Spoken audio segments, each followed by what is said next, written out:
చలసాని శ్రీనివాస్ గారు, మరో అంశం చూసుకున్నట్లయితే ఒక ప్రముఖ మీడియా సంస్థ నిర్వహించిన కాన్క్లేవ్ ఒక కార్యక్రమంలో వైసీపీ ప్రతినిధిగా వచ్చిన వైసీపీ స్టేట్ కోఆర్డినేటర్ సజ్జల రామకృష్ణారెడ్డి ఒక అమరావతి మీద ఒక కామెంట్ చేశారు. అది ఇటు ప్రభుత్వం వైపు నుంచి కానీ అటు స్వపక్షంలో తన వైసీపీ నుంచి కానీ కొంత ఇబ్బందికర పరిస్థితులు ఉన్నాయనేది మరొక పత్రికల్లో మనం చూస్తూనే ఉన్నాం. అసలు యూటర్న్ అనుకోవచ్చా సజ్జల కామెంట్స్ మీద? మీరు యూటర్న్ అనుకోండి, ఆ రోజు చంద్రబాబు నాయుడు గారు తీసుకున్న యూటర్న్ అనుకోలేదు, రైట్ టర్న్ అనుకున్నా. రైట్ అంటే ఈ రైట్ కాదు, సరైనదని. వాళ్ళు కూడా సజ్జల గారు మాట్లాడింది వాళ్ళు ఎలాగైనా ట్రోల్ చేసుకోండి, సజ్జల గారి సకల శాఖ మంత్రిగా పేరు వచ్చింది. మరి కొంత స్వయం కొత్త అపరాధం ఉందా, లేదంటే అన్ని బాధ్యతలు ఆయన నేను ఎత్తిమే పెట్టి మాట్లాడమన్నారు. ప్రతిదానికి మంత్రుల కంటే ఆయన రావటం అనేది చేయకుండా ఉండాల్సింది, తెలియదు కదా సార్, డిఫరెంట్ ఇష్యూ. బట్ ఆయన మాట్లాడిన దాంట్లో తప్పే ఉందండి. ఫీలర్స్ వదిలేరా సజ్జల? ఆయన మాట్లాడిన ఫీలర్స్ కాదని ఇంతకు ముందు కూడా మీరు ఉమారెడ్డి వెంకటేశ్వర గారు మేనిఫెస్టో కమిటీ చైర్మన్, రాష్ట్ర రాజధాని మార్చే సమస్య లేదని 6 కొండలు బదలగొట్టారు ఆయన. శ్రీమతి రోజా సెల్వమణి గారు కూడా స్పష్టంగా ఎవరు చెప్పాడు, మా అన్న ఇక్కడికి వచ్చాడు, ఇల్లు కట్టుకున్నాడు, మీ చంద్రబాబు కట్టుకున్నాడు, చంద్రబాబు ఆంధ్రప్రదేశ్లో ఇల్లే లేదు. అవును, నారాయణపల్లి తమ్ముడికి ఇచ్చాడు, ఇల్లే లేదు. మాకు ఇక్కడ ఇల్లు ఉంది, మా బాస్కి పులివెందు ఇల్లు ఉంది, కడపలో ఇల్లు ఉంది, ప్లస్ ఇప్పుడు నేను కట్టుకోవడమే కాకుండా కుటుంబంతో కూడా షిఫ్ట్ అయ్యి ఇక్కడ నివాసం ఉంటున్నారని చెప్పి ఇక్కడ బ్రహ్మాండంగా చేస్తానని మాట్లాడారు కదా. ఫ్యాక్టా కాదండి వాళ్ళ, నిజమే. అందువల్ల వాళ్ళు మాట్లాడిందే మళ్ళీ, కానీ ఎందుకనో బుర్రలో పురుగు తొలిచినట్టు. దానికి కారణాలు తర్వాత చెప్తాను మీకు. ఒక నేషనల్ మ్యాగజైన్ వాళ్ళు వెళ్ళినప్పుడు ప్రచురించడానికి వీళ్ళే వద్దని చెప్పి ఆయన చెప్పిన మాటల ప్రకారం ఏదో ఆయన అన్నది ఏంటంటే, నేను ఇక్కడ బాగా రాజధాని చేస్తాను, నన్ను ఊళ్ళోకి వస్తే తిట్టారు ఆయన చెప్పినాం, లేడీస్కే తిట్టారు. అసలు వాళ్ళు ఎవరు ఆయనకి ఎక్కిచ్చారో తెలియదండి. పైగా తర్వాత నేను తెలుసుకున్న ఎస్ఎండ్ఎస్ కార్పొరేషన్ 33,000 కోట్ల కుంభకోణం, ఆ మొత్తం ఇదంతా చేసి పెడితే చంద్రబాబుకి ఆ 33,000 కోట్లు నన్నేమో భూమిలో పాతేసి పక్కన స్లాబ్ వేస్తారు ఆయన అభిప్రాయం అనుకుంటా. That different issue. కానీ మీరు ఒక హర్షదుష్టులను కాకుండా రాజనీతిజ్ఞుడిగా ఉండాల్సిన ఒక ముఖ్యమంత్రి పాత్రలో ఉన్నారు. తప్పు చేశారు ఆ రోజు. నిజంగా ఆయన వెళ్ళి నేను ఒక్కనే తప్పు చేశామని భావించే ఈ రోజు సజ్జలతో ఆ స్టేట్మెంట్ సజ్జలతో ఇచ్చారు. ఆయన యథాలాపంగా మాట పక్కనే ఈయన ఉన్నారు, ఎవరు బుగ్గన రాజేంద్ర రెడ్డి గారు ఉన్నారు. అందుకని ఇద్దరు పక్కన పెట్టారు. ఆయన కూడా ఆత్మీయుడే. అవును, ఎవరు జగన్మోహన్ రెడ్డి గారికి. కానీ ఒకటి చెప్తున్నా అండి, జగన్మోహన్ రెడ్డి గారు కనుక ఆ రోజు అధికారంలోకి వచ్చిన తర్వాత బ్రహ్మాండమైన మేడితో అధికారంలోకి వచ్చారు. ఆల్ ద వే పక్క శ్రీకాకుళం నుంచి ఆంధ్రపురం వరకు ఒకే ఇప్పుడు ప్రస్తుతం వచ్చింది, దానికంటే కొంత తక్కువైనా. వచ్చినప్పుడు ఆయన నవరత్నాలు అన్నారు, కావాలని ఇంకో దశరత్నం, అందులో కొన్ని చాలా వరకు అమలు చేశారు, 1-2 చిన్న లోపాలు ఉన్నా. ఇంకో దశరత్నం కూడా, ఆ రత్నం కూడా యాడ్ చేసుకుంటూ ఆంధ్రప్రదేశ్కి హోదా విభజన హామీలు తీసుకొచ్చి యువతరాన్ని బాగుపెడితే ఆయన 20 ఏళ్ళు అధికారులు ఉంటే మాకే ఎవరికి అబ్జెక్షన్ ఉండదు. ఆ పార్టీలో రావాలని కోరుకునే వాళ్ళు తప్ప రాష్ట్ర ప్రజలు ఎవరికి ఇబ్బంది ఉండదు. ఈయన ప్రతి సెక్షన్ రాంగ్గా టచ్ చేసుకుంటూ వెళ్ళారు, కక్షాదిని పాత్రలోకి వెళ్ళారు. అవలాల్సిన అవసరం ఉందండి, ఆయన పని చేసుకోవచ్చు కదా. ఎవరు బుర్రలో తొలిచారు నిజంగా ఈయన వెళ్ళిపోతారు. ఇంకొకటి ఒక సెన్సిటివ్ ఇష్యూతో పాటు ఒక రాష్ట్ర రాజధానికి సంబంధించిన అతలాకుతనం అయిపోయింది కదండి. ఇలాంటి విషయంలో యథాలాపంగా మాట్లాడతారా? కాదు, ఆయన ఇంతకు ముందు కూడా ఇప్పుడు ఈయన మాట్లాడారు, గవర్నర్లు బొత్స గారు కూడా ఏముంది ఇప్పుడు ఉంది అదే కదా రాజధాని అనే మాట కూడా ఇంతకుముందు కూడా మాట్లాడారు, సీరియస్గా తీసుకోలేదు. అందువల్ల ఇప్పుడు జగన్మోహన్ రెడ్డి గారు నిజంగా ఆయన వెళ్ళి అక్కడ కూర్చున్నారు అనుకోండి, ఆయనతో పాటు ఒక సెక్రటరీ స్టాఫ్ వెళ్ళి విశాఖపట్నం కూర్చొని పనిచేశారు అనుకోండి, ఎందుకు వెళ్తున్నారు, అన్యాయం చేస్తున్నారు అంటారు. కానీ అసలు 3 రాజధాని బిల్లు ఒకటి పెట్టి శాసనమండలిలో మద్దతు బలం లేదని తెలిసి మళ్ళీ శాసనమండలి రద్దు చేస్తాననే ఓ చిన్నపిల్లల చేష్ట కింద కోపం వస్తే నాకొద్దు తీసేయి, నాకొద్దు. ఆ రోజు ఎన్టీఆర్ రద్దు చేసిన దాన్ని కూడా కోడ్ చేశారు. అది చేసి అలా చేసి మళ్ళీ యూటర్న్ ఎవరు తీసుకుంటున్నారు? ఇన్ని యూటర్న్లు అవసరమా అంటే దీనికి అనంటే కారణం కక్ష సాధించారు. దీని మీద మంత్రి నారాయణ కూడా స్పందించారు. ఇప్పుడు పునరాలోచన చేస్తూ యూటర్న్ తీసుకుంటున్నారు. ఈ యూటర్న్ తీసుకోవడం రీజన్ ఏంటంటే ఏదో తీసుకున్నాడు మంచి టర్న్ ఆయన వీళ్ళందరికీ ఇప్పుడు ఆయన ఉన్న ఏదో టర్న్ తీసుకున్నాడు మంచి టర్న్, ఆయన మళ్ళీ పొరిచి మళ్ళీ కాదని చేసి ఏం కావాలి రాజకీయ ఏదో తీసుకున్నారు కదా కానివ్వండి. ఇప్పుడు ఏదో టర్న్ తీసుకున్నారు. నేను ఇంకోటి కూడా చెప్తున్నాను, మొట్టమొదటి నుంచి జగన్మోహన్ రెడ్డి గారు అధికారంలోకి వచ్చినప్పుడు చెప్పాను, ఏది బయట మీడియాలో కూడా స్పష్టంగా, అయ్యా మీకు కనుక చంద్రబాబు నాయుడు గారి వే ఆఫ్ ఆ ఎస్ఎండ్ఎస్ కార్పొరేషన్ క్యాన్ చేసేయండి, స్విచ్ చేయాలని ఇబ్బంది లేదు. మీరు అన్ని వర్గాల నివాసం ఉండే రాజధాని, రాజధాని అనేది అన్ని వర్గాలు, శ్రీకాకుళం వాళ్ళు కూడా ఇప్పుడు వడ్లమానాలు తీసుకుంటున్నారు, అక్కడ కూడా అందరూ ఉండేటట్టు మీరు బేసిక్గా 3,000, 4,000, 5,000కు ఆక్షన్ అయితే తక్కువగా శ్రీకాకుళం నుంచి అనంతపురం జిల్లాకు 4,000-5,000 అందరూ మమేకం అవుతారు. ఎప్పుడు కూడా సింగపూర్ మేము వెళ్ళొచ్చామండి, మేము రిపోర్ట్ అమరావతి మీద ఈ దేశ చరిత్రలో బహుశా నాకు తెలిసిన మరి ఆ రోజు సిఆర్డీ అధినేత గారు చెప్పిన ప్రకారం మీరే మొదటి రిపోర్ట్ ఇచ్చారండి ఇండియా నుంచి 30-20. ఇక్కడ పాయింట్ అడుగుతాను మిమ్మల్ని. ఈరోజు గచ్చిబౌలి ఏరియాలో ఫైనాన్షియల్ డిస్ట్రిక్ట్లో కానీ సామాన్యుడు మధ్యతరగతి ప్రజలు ఏదైనా ఆకలిస్తే 4 ఇడ్లీనో ఏదైనా బ్రేక్ఫాస్ట్ ఒక 10 రూపాయల్లో ఒక టీ తాగడానికి కానీ అవకాశం ఉండదు ఇక్కడ నేను చెప్పిన ఏరియాలో హైదరాబాద్లో. కానీ రేపు అమరావతి అభివృద్ధి చెందుతుంది, ఇట్లా అందరికీ భూములు ఇస్తారు, రైతులు కాదు అన్ని వర్గాల వారు. నేను అందే తాడితే సింగపూర్ వెళ్ళొచ్చిన తర్వాత నా రిపోర్ట్లో పెట్టాను, నాతో పాటు నేను ఒక్కనే కాదు 23 మంది ఇంటలెక్చువల్ ఫోరం తరఫున పెట్టాం. మరి దాంట్లో ఏంటంటే రేపు అక్కడ అమరావతి డెవలప్ అయిన తర్వాత ఏమంటే మన అభివృద్ధి అంటే రియల్ ఎస్టేట్ ఏజెంట్లలో లేకపోతే పెద్దగా భారీ భవనాలతో కూడా అభివృద్ధి కాదండి. ఇప్పుడు హైదరాబాద్లో జూబ్లీస్ అనే ప్రాంతం ఉంది, మీరు వెళ్ళండి. 2000 సంవత్సరంలో అక్కడ 1500 రూపాయలు కూడా దొరికిందండి గజం. అదే సమయంలో కోకట్పల్లి వివేకానంద కాలనీ 200 గజాలి, అక్కడ 2000 రూపాయలు ఉంది. నమ్మగలుగుతారా?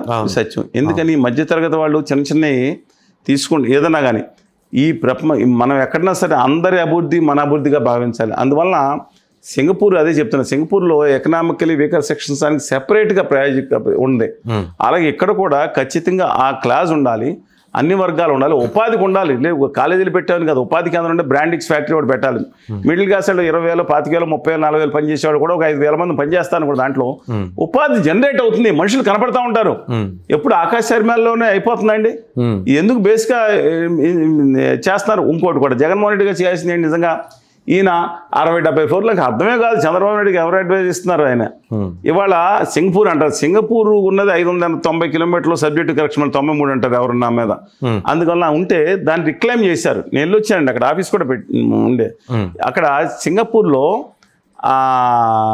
అంటే సముద్రాన్ని పూడ్చి ఇసుకేసి పూడ్చి వచ్చే 50-100 సంవత్సరాల వరకు ఏంది కావాలి. ఇప్పుడు చాంగి ఎయిర్పోర్ట్ దిగుతాం, దిగిందంతా ఎయిర్పోర్ట్ అంతా కూడా సముద్రం ఒకప్పుడు రిక్లైమ్ చేశారు. అందువల్ల వాళ్ళకి వెళ్ళటానికి అటు ఇటులో చిన్న ఐలాండ్, నీళ్ళు కూడా మలేషియా తెప్పించుకోవాలి. అందువల్ల వాళ్ళు వెర్టికల్గా పైకి మనం వెళ్ళాలా, లేకపోతే ఆర్జెంట్గా వెర్టికల్గా వెళ్ళాల్సి వచ్చిన 60-70 అంతస్తులు. మీకు ఎందుకంటే 70 అంతస్తులు ఒక ఐకానిక్ అన్నారు, అసెంబ్లీ ఏదో పైకి వెళ్ళేది చూపించారు, కట్టండి. అలాగే చంద్రబాబు నాయుడు గారు చెప్పిందని అది కాదు, నేను హెల్త్ బిల్డింగ్లు కడతాను, నా సాధ్యం వరకు జగన్మోహన్ రెడ్డి గారు చేయొచ్చు కదా.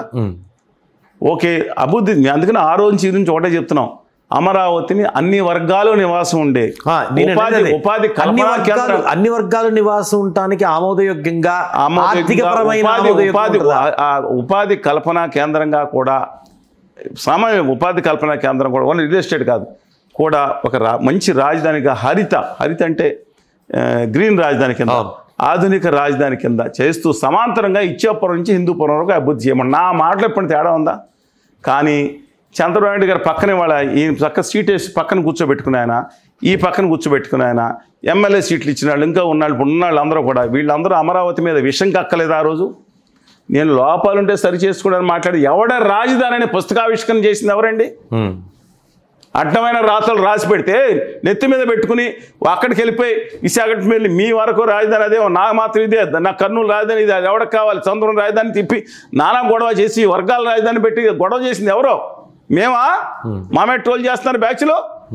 చంద్రబాబు నాయుడు గారు వాళ్ళు ఉన్నత్సాహనం వేసుకుని నమస్కారం పెట్టే వ్యక్తులే కదా. మేము మాట మార్చుకోలేదు ఏ రోజు. ఇవాళ అందుకని ఒకటే చెప్తాను, జగన్మోహన్ రెడ్డి గారు కూడా చెప్తున్నానండి, జరిగింది ఏదో గతం కథ, మీరు ఆయన టెక్నాలజీ మీరు చేయక్కర్లేదు. అమరావతి మనకు నవ్వుకుంటున్నారు బయట జనాలందరూ వాళ్ళు చూసుకుని.